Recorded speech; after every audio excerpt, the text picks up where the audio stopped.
فروجهن ولا يبدين زينتهن الا ما ظهر منها وَلْيَضْرِبْنَ بِخُمُرِهِنَّ عَلَى جُيُوبِهِنَّ وَلَا يُبْدِينَ زِينَتَهُنَّ إِلَّا لِبُعُولَتِهِنَّ أَوْ آبَائِهِنَّ أَوْ آبَاءِ بُعُولَتِهِنَّ أَوْ أَبْنَائِهِنَّ أَوْ أَبْنَاءِ بُعُولَتِهِنَّ أَوْ إِخْوَانِهِنَّ أَوْ بَنِي إِخْوَانِهِنَّ أَوْ بَنِي أَخَوَاتِهِنَّ أَوْ نِسَائِهِنَّ أَوْ مَا مَلَكَتْ أَيْمَانُهُنَّ أَوِ التَّابِعِينَ غَيْرِ أُولِي الْإِرْبَةِ مِنَ الرِّجَالِ أَوِ الطَّفْلِ الَّذِينَ لَا يَظْهَرُونَ عَلَى عَوْرَاتِ النِّسَاءِ وَلَا يَضْرِبْنَ بِأَرْجُلِهِنَّ لِيُعْلَمَ مَا يُخْفِينَ مِنْ زِينَتِهِنَّ وَتُوبُوا إِلَى اللَّهِ جَمِيعًا أَيُّهَا الْمُؤْمِنُونَ لَعَلَّكُمْ تُفْلِحُونَ. یہ لمبی آیت ہے.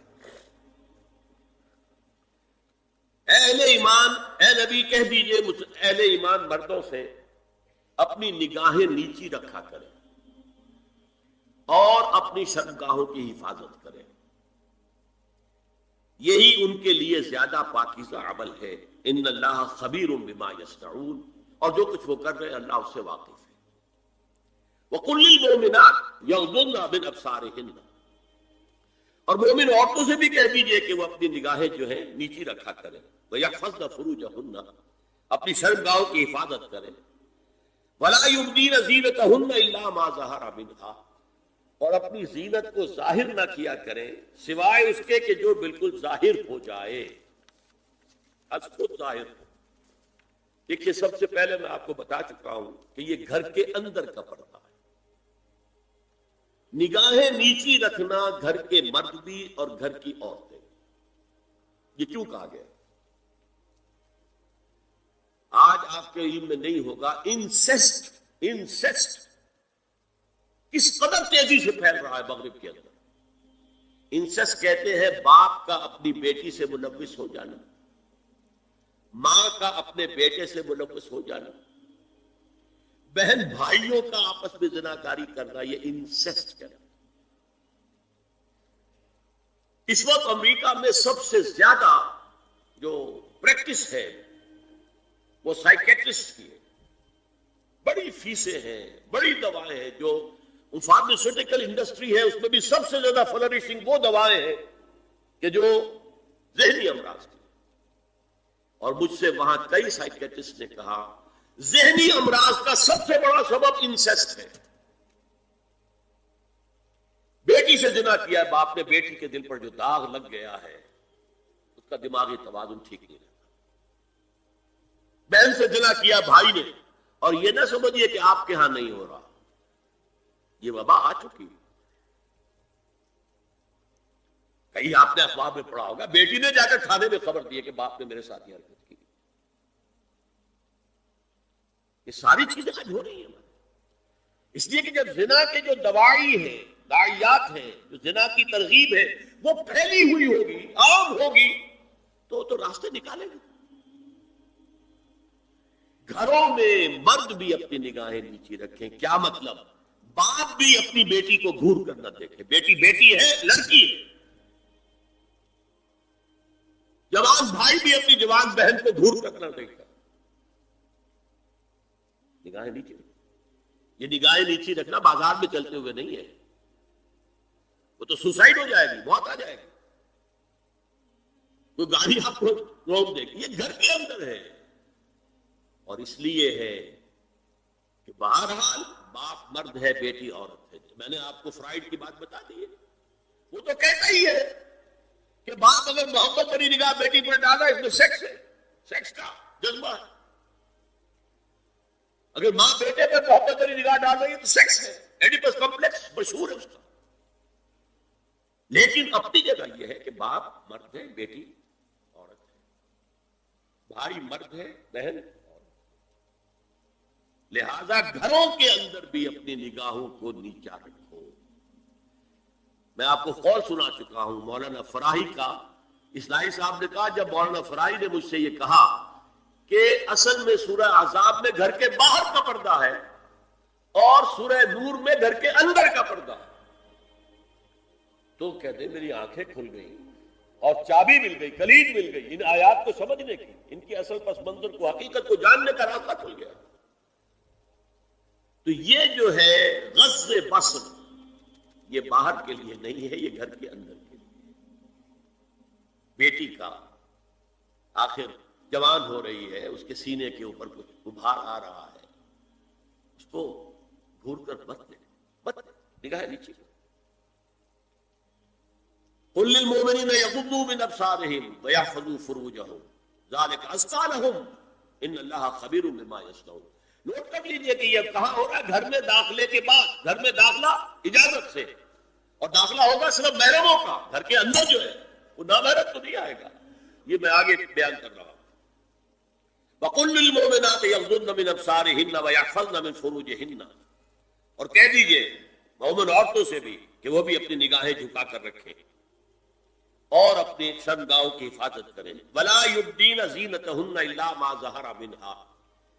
اس ٹکڑے پر بڑا قیل و قال ہے جدید مفکرین اور جدید دانشوروں نے کہ وہ اپنی زینت ظاہر نہ کرے سوائے اس کے جو خود ظاہر ہو جائے۔ وہ کہتے ہیں اس میں چہرہ بھی شامل ہے، اور جب چہرہ شامل ہے تو اس کا مطلب چہرے کا پردہ نہیں ہے۔ آپ کو بہت سے حضرات نے وہ پڑھی ہوگی بحث جو جنگ میں ہو گئی تھی۔ ایک صاحب وہ انسٹیٹیوٹ آف پالیسی اسٹڈیز، اس کے اسکالر ہیں، ریسرچ کا، انہوں نے لکھ دیا کہ الا ما ظہر منھا میں چہرہ ظاہر ہے، شامل ہے، لہذا پردہ نہیں ہے۔ اور ارشاد احمد حقانی صاحب نے بھی زوردار اس کے اوپر جو ہے وہ تائید لکھ دی، اور گویا کہ کہا کہ اب تو مسئلہ ہی کیا ہو گیا، جب ایک ریسرچ اسکالر کہہ رہا ہے تو یہ مولوی ملاٹے جو کہتے پڑھتے ہیں کہ یہ عورت کا جو چہرے کا پردہ ہے، یہ تو بات ختم ہو گئی، دی میٹر از کلک۔ میں نے صرف ایک جواب دیا کہ اس شخص نے جو بڑا ریسرچ اسکالر تھا، پہلے یہ لکھا ہے کہ سورہ نور کی ان آیات میں صدر کے احکام آ رہے ہیں، تو پھر یہاں پردے کا چہرے کا معاملہ کیا ہو؟ سطر میں تو پردہ چہرہ شامل نہیں۔ محرموں سے پردہ کیا ہے؟ محرموں سے اس کا نام سطر ہے۔ عورت کا پورا جسم سطر ہے سوائے چہرے کی ٹکیا اور یہ ہاتھ اور یہ پاؤں، بس۔ کیا مطلب ہے؟ بھائی بھی نہیں دیکھ سکتا بہن کے جسم کا کوئی اور حصہ، باپ بھی نہیں دیکھ سکتا بیٹی کے جسم کا کوئی حصہ۔ یہ سطر ہے، سطر محرموں سے پردہ ہے۔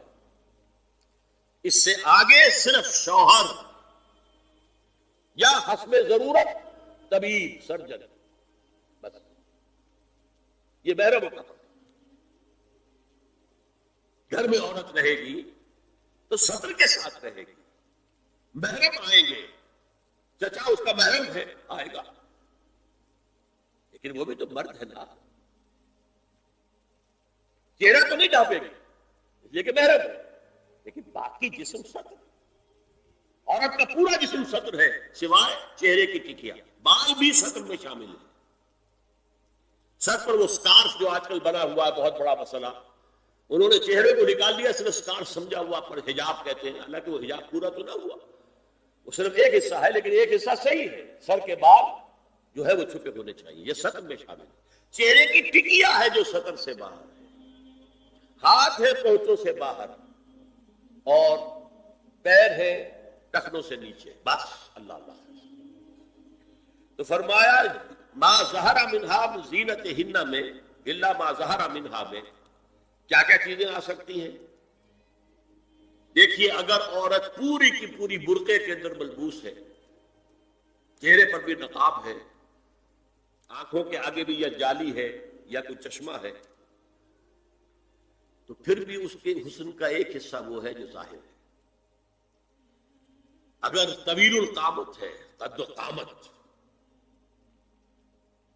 یہ حسن کا حصہ ہے کہ نہیں؟ وہ کہاں چھپائے؟ اور غالب نے جو شعر کہا ہے، تیرے سر قامت سے ایک قد آدم قیامت کے فتنے کو کم دیکھتے ہیں۔ سر قد عورت، اسی طرح جسم سے ڈول ہے، اکیرا بدن ہے، یہ تو نہیں چھپے گا۔ عورت موٹی ہے، کیسی ہے، جسم جو غیر متناسب ہے، یہ تو نہیں چھپے گا۔ متناسب ہے اعضاء، قداور ہے، اکیرا بدن ہے، یہ ہے وہ چیزیں کہ جو حجاب کے سلسلے میں ما ظہر منہا، یہاں ہو رہا ہے کہ جو سطر کے سلسلے میں ہے ما ظہر منہا، زینت کا، اور وہ چہرہ ہے۔ لیکن اب اس میں ایک اور بات، وَلْيَضْرِبْنَ بِخُمُرِهِنَّ عَلَى جُيُوبِهِنَّ، یہ بھی گھر کے اندر کی بات ہو رہی ہے، کیونکہ میں پہلے بتا چکا ہوں جلباب ہوتا تھا جب گھر سے باہر نکلتی تھی عورت تو وہ اپنی چادر لپیٹتی تھی اپنے گرد، چہرہ نہیں ڈھانپتی تھی، صرف چہرے کا حکم دیا گیا اس کے ضمن میں، وہ سورہ احزاب کی آیت ہے، وہ رہ گئی، وہ میں بیان کروں گا۔ اور خمار اوڑھنی ہوتی تھی جو گھر میں اوڑھتی تھی، گھر میں ظاہر بات ہے کہ جلباب تو نہیں لیا جا سکتا، آخر گھر کا کام کاج کرنا ہے، ہلکی سی اوڑھنی تو وہ گھر میں، لیکن فرمایا وَلْيَضْرِبْنَ بِخُمُرِهِنَّ عَلَى جُيُوبِهِنَّ، اور انہیں چاہیے کہ اپنی اوڑھیوں کے بکل اوڑھنیوں کے اپنے سینوں کے اوپر، گریبانوں کے اوپر بھی مار لیا کریں، تاکہ یہ سینے کے جو ابھار ہیں ان کو ایک ایڈیشنل کور مل جائے۔ دیکھیے صدر کا تقاضے کا گن لیجیے، لباس دبیز ہونا چاہیے، باریک نہیں۔ حضور نے فرمایا اللہ کی لعنت ہو ان پر جو لباس پہن کے بھی ننگی ہوتی ہے۔ باریک اتنا لباس ہے، یہ چست اتنا لباس ہے، ڈھیلا ڈھالا ہونا چاہیے، دبیز ہونا چاہیے۔ لباس کے اندر یہ دو حصے جو ہیں وہ لازم ہیں۔ اور پھر سینے پر، اب ظاہر بات ہے کرتا پیدا ہوا ہے، ڈھیلا ڈھالا ہے، پھر بھی یہ سینے کے ابھار تو ظاہر ہو جائیں گے۔ ان پر ایک اضافی اوڑھنی سر پر سے لے کر اور اپنے اس گریبان کے اوپر بکل مار لینا، تاکہ یہ جو نسوانی حسن کا دوسرا مظہر ہے، پہلا چہرہ سب سے بڑا چہرہ۔ اب جو لوگ کہتے چہرے کا پردہ نہیں ہے تو خدا کے بندو پھر پردے کی ضرورت کیا ہے؟ نسوانی حسن اگر اس میں اٹریکشن ہے وہ کہاں ہوتا ہے سب سے بڑھ کر؟ مظہر اول کون سا ہے؟ نسوانی حسن کا چہرہ ہی تو ہے۔ اب میں ذرا شرم کے ساتھ کہہ رہا ہوں، لیکن یہ اپنی شاعری کے کچھ الفاظ آپ کو سنا رہا ہوں۔ یہ لب لعلین کہاں ہوتے ہیں؟ چہرے پر ہوتے ہیں یا کہیں اور ہوتے ہیں؟ یہ عارض گلگوں یہ کہاں ہوتے ہیں؟ چہرے پر ہوتے ہیں یا کمر میں لگے ہوتے ہیں؟ یہ چاہے زخم، تھوڑی میں اگر کچھ کھڈا پڑا ہوا ہو، چاہے زخم، یہ تعریفیں جو شاعری میں ہوتی ہیں یہ کہاں ہوتا؟ یہ مژگاں کے تیر یہ کہاں ہوتے ہیں؟ یہ نرگسی آنکھیں یہ کہاں ہوتی ہیں؟ اور ستواں ناک یہ کہاں ہوتی ہے؟ چہرہ ہی تو ہے، سب سے بڑی اٹریکشن ہے چہرہ، اسی کو نہ چھپایا تو پھر اور کیا چھپایا؟ ہاں دوسری چیز چھاتی کے ابھار بہت اٹریکٹیو ہوتے ہیں انسان کے لیے، اس کے لیے یہ ہے کہ وَلْيَضْرِبْنَ بِخُمُرِهِنَّ عَلَى جُيُوبِهِنَّ، کرتا بھی دبیز کپڑے کا ہو، کرتا جو ہے ڈھیلا ڈھالا بھی ہو، شلوار اور دبیز تر کپڑے کی ہو، ڈھیلی ڈھالی ہو، اور اوڑھنی کا بکل جو ہے اپنے سینے پر مار دیا جائے۔ اب اس کے بعد فرمایا وَلَا يُبْدِينَ زِينَتَهُنَّ إِلَّا لِبُعُولَتِهِنَّ، اب یہاں یہ زینت کا لفظ آ رہا ہے چہرے کے لیے، اور چہرے ہی میں کچھ سنگھار بھی ہوتا ہے، کچھ سرما لگایا ہوا ہے، فرض کیجئے کسی اور طرح کا کوئی زیور پہنا ہوا ہے، گلے میں پڑا ہے، کانوں میں بندے ہیں وغیرہ وغیرہ، یہ زینت چہرہ، اور اس کے ساتھ کوئی بناؤ سنگھار کا معاملہ جس کی کہ حضور صلی اللہ علیہ وسلم نے تلقین کی ہے۔ عورت کو گھر میں بند سور کر رہنا چاہیے، شوہر کے لیے ایٹریکٹیو رہنا چاہیے، خاص طور پر شوہر جب آنے والا ہے شام کو دفتر سے، اس وقت عورت جو ہے بند سور کر رہے ہے، اس لیے کہ اصل مقصد کیا ہے؟ جتنی بھی انسان میں سیکشول انرجی ہے وہ مرکوز رہے شوہر اور بیوی کے درمیان، یہ فلسفہ ہے۔